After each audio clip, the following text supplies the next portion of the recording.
What happens when family drama, centuries of cultural heritage, and the weight of fame collide thousands of miles from home? In the world of the Kardashians, nothing stays buried for long, not even on sacred Armenian soil. As Kourtney and Kim Kardashian take Armenia, cameras capture more than just their pilgrimage to ancestral roots. They capture the aftermath of a fiery clash, a storm of emotions, and the kind of post-fight tensions that can explode at any moment. This isn't just another episode of glamour and travel. This is a reckoning, abroad, where the family's unity is tested on foreign ground. The air is heavy in Yerevan, Armenia's capital, as dawn breaks. The historic city, with its pink tufa-stone buildings and bustling streets, awakens to the sound of traffic and church bells. For most, it is an ordinary morning, but for the Kardashians, it is anything but. Behind the walls of a luxury hotel, whispers of last night's confrontation still echo. Tension between Kim and Kourtney has spilled over words exchanged like knives, glances sharp enough to wound. What began in Los Angeles has followed them here. Halfway across the world, the documentary lens lingers on Kim Kardashian. Pacing across her suite, her voice steady yet cold. She speaks of duty, of representing their Armenian heritage with dignity. To her, this trip is not just another publicity tour, it is a homecoming, a moment of cultural pride.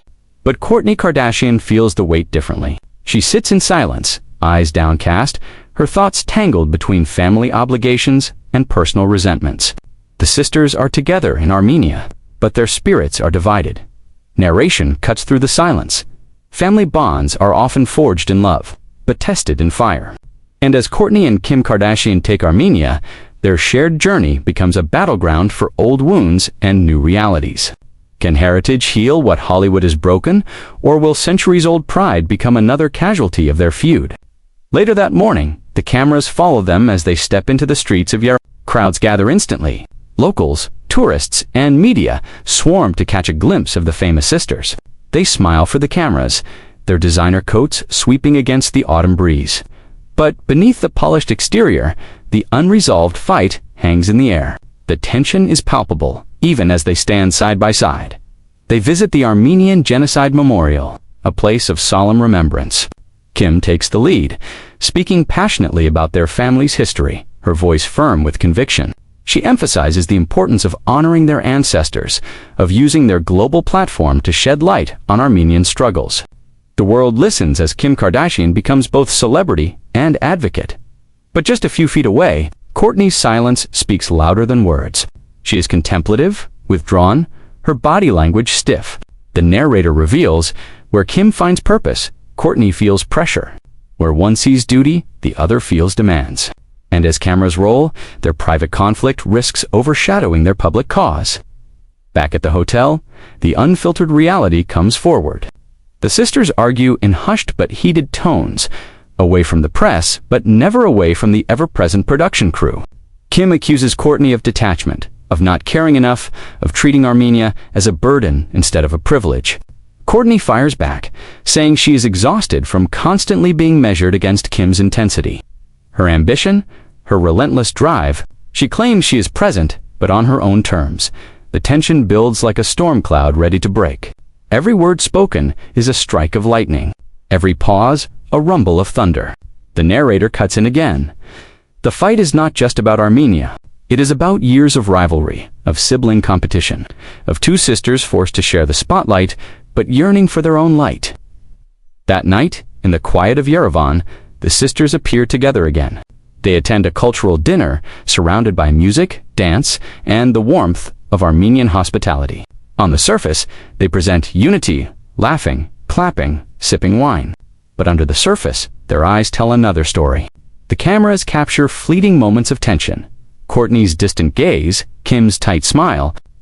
The documentary style turns these subtle gestures into seismic tremors.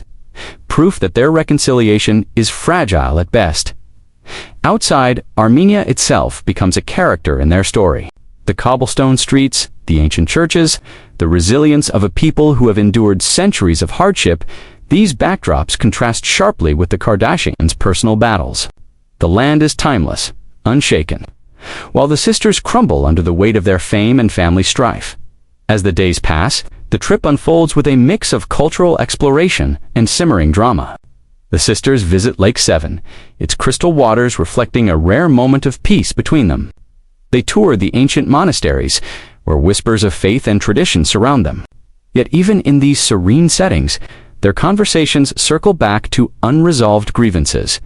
In one pivotal scene, Kourtney breaks down in tears during a late-night hotel conversation.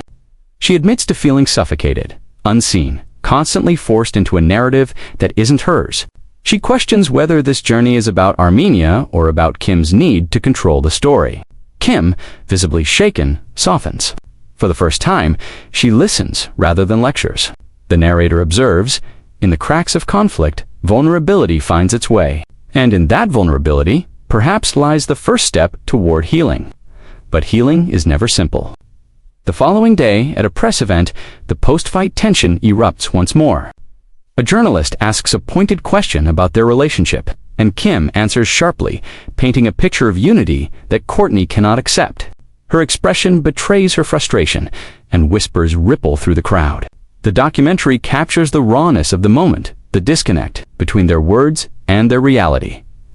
The climax comes on their final night in Armenia, gathered with family, locals, and officials.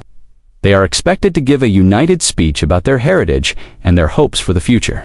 Kim takes the microphone with her usual confidence, but this time she pauses. She looks at Kourtney, her eyes searching for connection. Slowly, almost reluctantly, she passes the microphone to her sister. Kourtney hesitates, the weight of the moment heavy. For once, she speaks openly not about duty or publicity, but about her personal journey. She acknowledges the tension, the difficulty of balancing fame with authenticity, and the complexity of being part of a family where expectations are as high as the cameras are constant. Her words are raw, emotional, imperfect, but they are hers. The audience responds with heartfelt applause, not for the polished delivery, but for the honesty. For the first time during the trip, Kim and Kourtney stand side by side, not as rivals, but as sisters who share a fractured but unbreakable bond.